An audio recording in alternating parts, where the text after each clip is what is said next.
Dolo Lamour, bonsoir. Bonsoir à tout le plateau de C'est Comment, bonsoir à tous les Camerounais. Bon, entre Ça maintenant. commence bien. Bon, il a commencé une entrée, mais il n'est pas encore dedans. Hein. C'est ça. Envoie son Tu n'es entrée. pas encore. Non, Je suis pas la encore clé. entré. Oui, mais Attends, écoute et tu réponds. Ok. C'est comment? On est là. Avec l'assurance. Mais la mère, Dolo Lamour, avant, comme tu es entré, c'est bien, mais on veut comprendre pourquoi tu t'appelles Dolo la Lamour. mère, laisse-moi d'abord. Avant de répondre à la question, laisse-moi l'accueillir. La mère, tu sais que Ndolo, l'amour, l'amour c'est comme l'humour. Oui. On est toujours content pendant l'acte. Ouais. C'est-à-dire que Ndolo, l'amour comme l'humour, c'est aussi, il y a des moments où ça ne va pas à la main. Oui. Il y a des moments où il y a des problèmes, où on n'est pas content. Et quand on n'est pas content, il faut prendre quelque chose pour se resucrer. Ndolo, on a dit que tu venais, j'ai dit, je te garde quoi? Il dit que comme toi aussi, de temps en temps, tu n'es pas content, Oui. il faut quelque chose pour remonter la pente. Oui. Et tu as pensé à Simplifie quoi? pas la quantité, papa. Qui suis-je? Regardez la façon de donner. Le geste. Merci beaucoup. C'est un jus. Ah, Mais le tu big- sais, le big même pendant Black Oya. l'amour, il y a le moment où l'amour amer. Ça remonte. Ouais, le Big Voilà. Black Oya. Oh, cet homme. Il est toujours aussi chaleureux, merci beaucoup. Merci Alors, beaucoup. Dolo Lamour, je posais la question sur le nom, ça n'a rien à voir avec le protocole d'interview qui est là. Pourquoi Dolo Lamour? Alors, Dolo Lamour, parce que déjà ça vient de mon prénom, Aimé. Je m'appelle Aimé. D'accord. Du coup, comme je voulais pas dire Aimé, après un artiste humoriste qui s'appelle Aimé, bon, ça faisait pas trop sérieux. Ça faisait pas trop. Bon, c'est après que j'ai vu des artistes qui avaient un petit prénom comme Junior. Oui. Après, bon, c'est pas trop. Il fallait un truc, il fallait un délit artistique à la chose, tu vois. oui, et tu t'es Du dit? coup, quand j'arrive, je me dis, bon, moi je suis un Sawa. Je suis un Sawa. Du coup, je me dis, pourquoi pas Ndolo? Oui, d'abord Dolo. Pourquoi pas Ndolo? Après, on pour les besoins de traduction, parce que tout le temps, j'allais arriver sur des plateaux, on allait me dire Ndolo, ça veut dire quoi? J'ai préféré mettre la traduction à côté une seule Directement, fois. un peu comme Pierre Donc, Moussi. voilà. Donc j'ai directement mis Ndolo Lamour, ça fait que là, tu as le nom, tu as la traduction du nom Ah, directement. mais d'accord. Mais c'est Joe qui a véritablement la première question. Ah, Je oui, oui, jure oui. Zup. Ouais, bien, bien, bien. Comme on dit, longueur la vie, Ndolo l'amour. Oui, donc elle a vie Dolo Lamour. C'est impressionnant. Mais moi, je veux savoir, talentueux comme tu l'es, la première chose qu'on aimerait savoir, c'est revenir à la source. Oui. L'humour occupait quelle place dans ta vie, à ton enfance? À mon enfance, l'humour occupait la seconde place. Parce que après, j'ai toujours voulu faire, j'ai toujours aimé tout ce qui était agricole. Je suis passionné d'agronomie dans le sens général, donc tout ce qui tourne autour de l'agronomie. Ouais. Et pendant les grandes vacances, j'allais souvent au village pour défricher les champs de cacaoyers, vous voyez. Donc, et en classe de 4e, mon père m'achète ma première machette. Wow. Avec la lime. Donc j'arrive au village, il me dit là, tu es déjà assez grand, tu peux faire les champs et tout ça. Il y a donc cet amour-là de l'agriculture que j'ai toujours jusqu'à présent. Donc l'humour, c'était un peu en seconde place. Et à quel moment l'humour prend le dessus? Bon, l'humour était déjà là. Quand je dis c'était en seconde place, c'était là parce que après, je n'avais pas encore cette culture-là où je me disais que bon, on peut faire carrière dans ça. Et moi, je regardais le contenu humoristique depuis, mais je ne m'étais pas dit que quelqu'un pouvait s'engager dans ça jusqu'à faire carrière et arriver loin. Oui. Donc, l'humour était déjà là parce que c'est inné. Déjà plus jeune, j'étais assez rigolo. J'étais le gars qui amusait la galerie de temps en temps, qui balançait des blagues à tout bout de champ et tout ça pour faire rigoler. Donc, c'était un peu ça. Après, avec le temps, je grandis, je vais dans des établissements où il y a cette facilité-là à faire du théâtre. Je m'intègre dans le théâtre et plus tard, je me lance professionnellement dans l'humour après mon baccalauréat. Waouh. Alors, Black Oya, la deuxième. Oui, la deuxième, ma question est simple. Le théâtre semble être l'école par laquelle tu es passé. Oui. Ouais. J'ai donc envie de savoir, qu'est-ce que le théâtre a apporté à ton humour? Alors, le théâtre a apporté tellement, mais tellement de choses. Déjà dans ma manière d'écrire, parce que je fais du stand-up.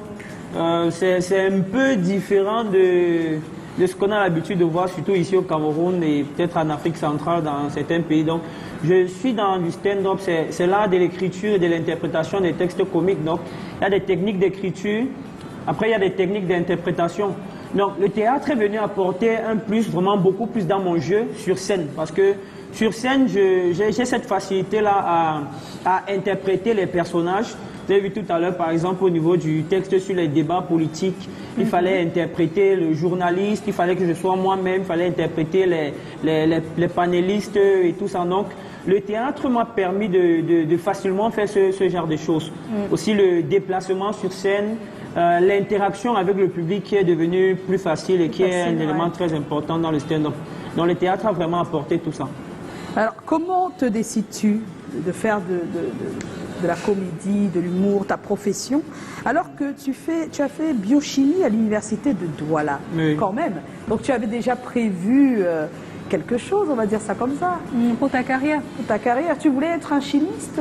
C'est vrai que tu as dit que tu aimais l'agriculture, mais tu t'es retrouvé en biochimie. Des fois, ça peut aller ensemble. Hein. Bon, oui, bien sûr, Oui, ça va justement ensemble. C'est pour ça que quand j'arrive à l'université de Douala, parce que j'ai mon baccalauréat dans la ville des DA. Oui. Les gens des DA que je salue justement là-bas, qui m'aiment beaucoup aussi. Hein, je profite pour faire les dédicaces comme ça. Donc, tu es maintenant la star là-bas. Oui, quand j'arrive à DA quand même, c'est... C'est les autographes. Ah oui, les autographes, bon, ok, de temps en temps, mais c'est rare, tu vois. Donc, je disais tantôt que j'ai mon bac. Après, j'ai envie de faire le concours de la faculté d'agronomie de Tchang. Oui. Sauf que c'est compliqué parce qu'il y a mon papa qui décède à mon année de baccalauréat. Après, il n'y a plus vraiment les moyens pour faire les prépas concours, se préparer pour le concours. Oui. Mais il ne faut pas aussi rester comme ça, il faut aller en fac. Du coup, j'arrive à l'université de Douala, je choisis biochimie parce que j'aime beaucoup la chimie et les sciences biologiques, tout ce qui tourne autour. Donc, c'est pour ça que je choisis ça, parce que là-bas, j'ai la facilité à m'intégrer.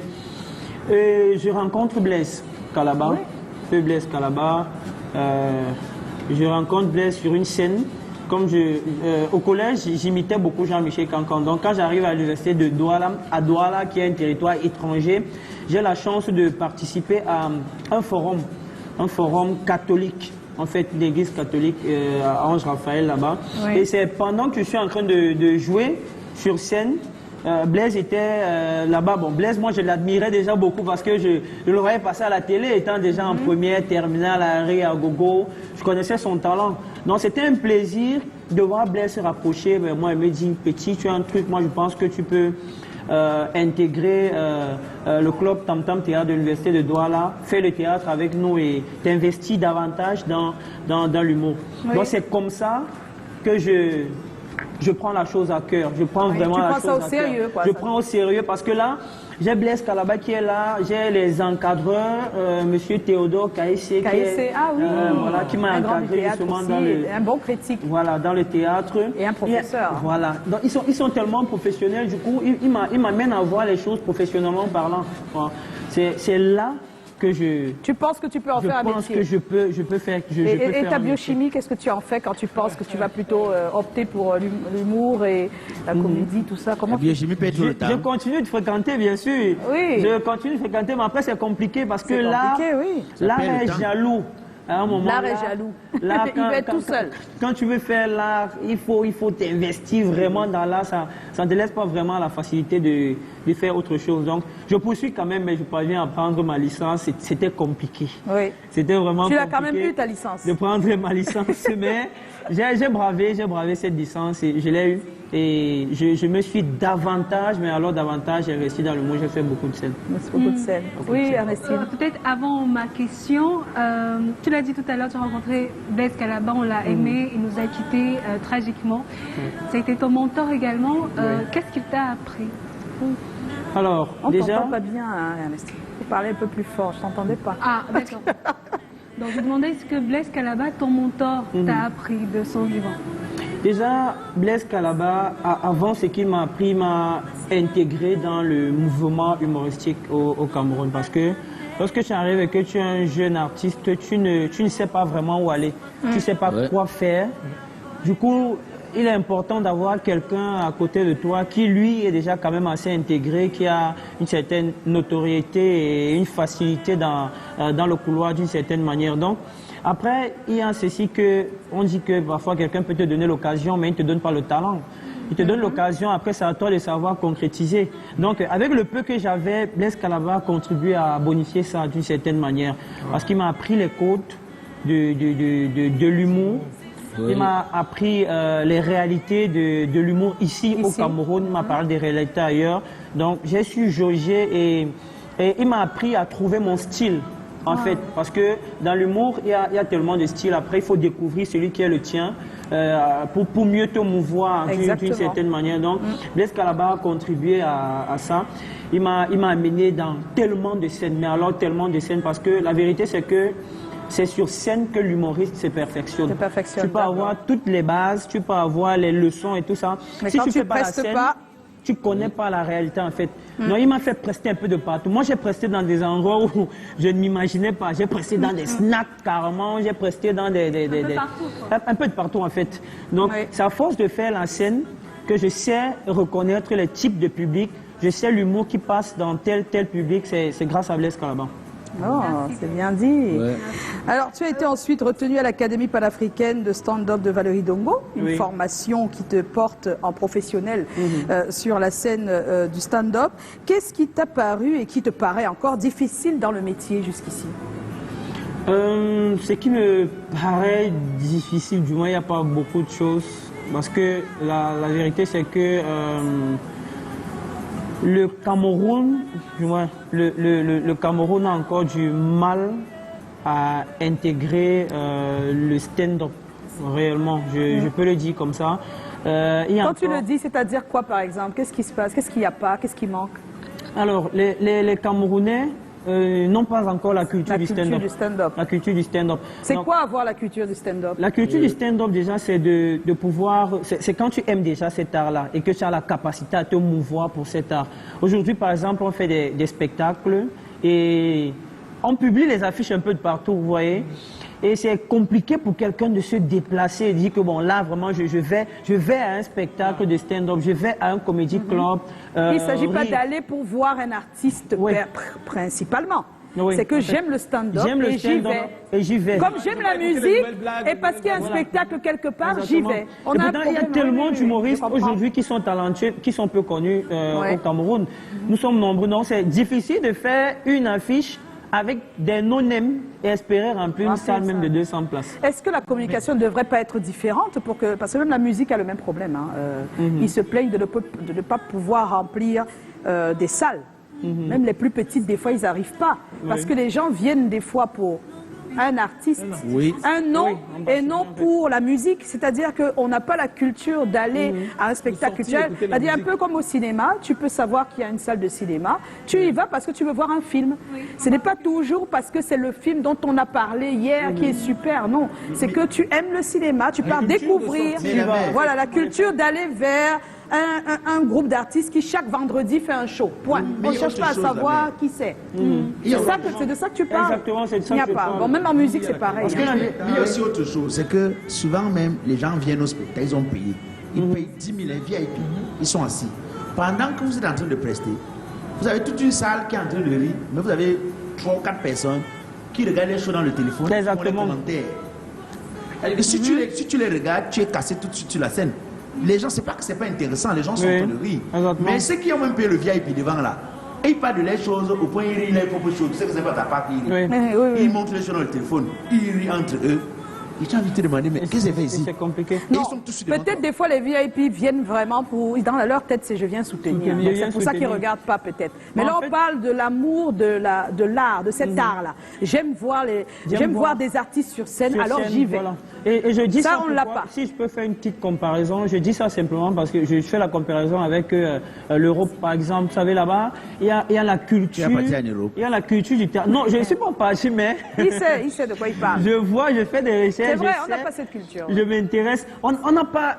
En Europe, en fait, vous avez la facilité. Moi, je connais des promoteurs. Aujourd'hui, j'ai la facilité. J'ai la chance que j'ai des amis qui sont sur place, qui sont aussi stand-uppers là-bas, en France, par exemple. En France, à Paris, par exemple, vous allez voir, il y a tellement de comédie clubs. Oui. Quelqu'un peut faire des spectacles tous les jours, de lundi à dimanche, et il remplit les salles. Ouais. Au début, des fois, il ne remplit pas, mais le promoteur, il croit tellement en lui qu'il est tout le temps avec lui. Il continue, il peut faire des spectacles le lundi, le mardi. Les gens sont là, ils vont regarder, ils partent découvrir de nouveaux stand-uppers. Voilà, ici, ici, tu vas faire un spectacle. On ne regarde pas les nouveaux artistes. Le mardi, déjà qu'on sait qu'il y a un jour, peut-être vendredi, dimanche, quelqu'un va te dire que non, il faut que ça commence tôt parce que moi, je travaille le matin, c'est compliqué. Ouais, samedi, il y a tellement d'événements, tout le monde est dehors. Du coup, on n'a pas encore ça. Non, c'est ce combat-là, c'est la difficulté. La difficulté qui est la plus grande. Parce que moi, j'ai un comédie club. Justement, je venais à cette question. Tu as lancé ton propre comédie club. Oui. Pourquoi déjà tu l'as lancé dans cet environnement qui n'a pas la culture? Et puis, c'est important pour un artiste, tu penses, humoriste, d'en avoir un? Parce qu'on voit beaucoup d'humoristes, c'est ça. Après avoir fait des scènes, directement, ils ont leur propre comédie club. Oui, je pense que c'est important pour un artiste d'avoir un comédie club. Déjà, le comédie club, c'est une scène où on teste des textes. Oui. On teste des textes. À la base, le comédie club est créé pour ça. Donc, lorsqu'un artiste finit d'écrire un nouveau texte, il faut qu'il sache si c'est vraiment le terrain pour voir si ça passe. Non, le public qui est là, c'est un public, c'est un public cobaye. Cobaye, en fait, c'est ce public-là. Déjà, le comédie club, c'est un spectacle avec des places réduites. Ça fait pas plus de 100 places souvent. Donc, il y a des gens qui viennent là. Eux, ils ne savent pas qu'ils sont cobayes, bien sûr. Mais nous, on a écrit des nouveaux tests. Et des nouveaux textes, autant pour moi, et on va les tester là-bas. Oui. Donc là, lorsque tu presses dans un comédie club, tu as la capacité de voir si la blague est passée, exactement, si elle n'est pas passée, tu vois comment la reformuler, la changer, la recontextualiser dans autant de choses. Moi, j'ai créé mon comédie club, le Ndolo Comedy Show en 2021. Oui. Je lance en février 2021. Pourquoi? Parce que à force de faire les scènes, il y a d'autres jeunes comme moi qui me voient constamment sur les scènes et qui me disent grand, on veut prester comme toi, machin. Sauf que moi, je n'ai pas de scène. Je leur ai dit, mais attendez, moi aussi, on m'a seulement invité. Donc, quand tu me dis que tu veux prester, je ne sais pas trop ce que je peux faire pour toi. Oui. Du coup, après, à un moment, je me dis, pourquoi pas créer une scène d'expression? Créer un truc où ils vont tous venir, ils vont jouer là-bas. Après, c'est devenu comme une petite académie parce que je les prenais avec ma petite... Et je partageais ma petite expérience avec eux. Exactement. Ils parvenaient à écrire des textes parce que des gens venaient et pensaient que l'humour, c'est juste l'improvisation où on monte sur scène, on se met à raconter des trucs. Oh, tout est écrit. Même là où tu as l'impression que c'est une impro, même les impros sont pensés à l'avance. Donc, il y a tout ça. Donc, avec eux, je partage ma petite expérience. Et il y a Blaise aussi qui était là souvent pendant les formations que je donnais aux autres amis, aux autres partenaires. Et chaque dernier vendredi du mois, ils avaient la scène pour s'exprimer. Oui. C'est pour ça que j'ai créé le Ndolo Comedy Show. Aujourd'hui, je suis à 2 ans, j'organise des spectacles. Et ça va, ça se passe bien?